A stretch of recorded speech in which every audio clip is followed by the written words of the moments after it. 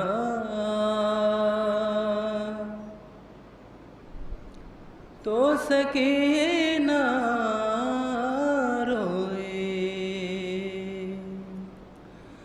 شمر نے مارا جو درہ، شمر نے مارا جو درہ تو سکینہ روئی، دیکھا جب باپ کا لاشا تو سکینہ روئی، مار کر سید مظلوم کے ہونٹوں پہ چھڑی، مار کر سید مظلوم کے ہونٹوں پہ چڑھی، جب ہنسا میں کوفہ، جب ہنسا میں کوفہ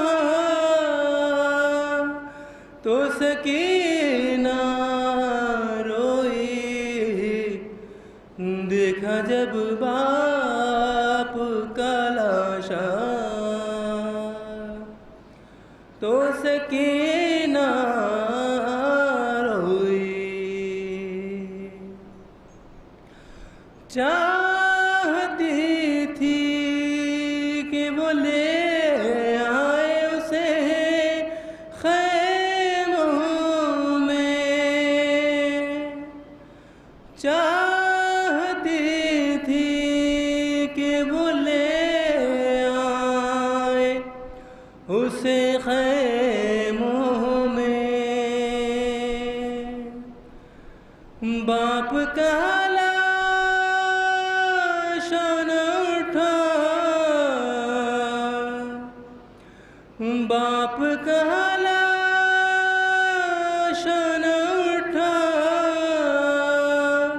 تو سکینہ روئی، دیکھا جب باپ کا لاشا تو سکینہ روئی، قید میں سنتے ہوئے باپ کے سر سے لوری، قید میں سنتے ہوئے باپ کے سر سے لوری، زخمی ہونٹوں کو جو دیکھا، زخمی ہونٹوں کو جو دیکھا تو سکینہ روئی، دیکھا جب باپ کا لاشا تو سکینہ روئی، نعرہ سلوات۔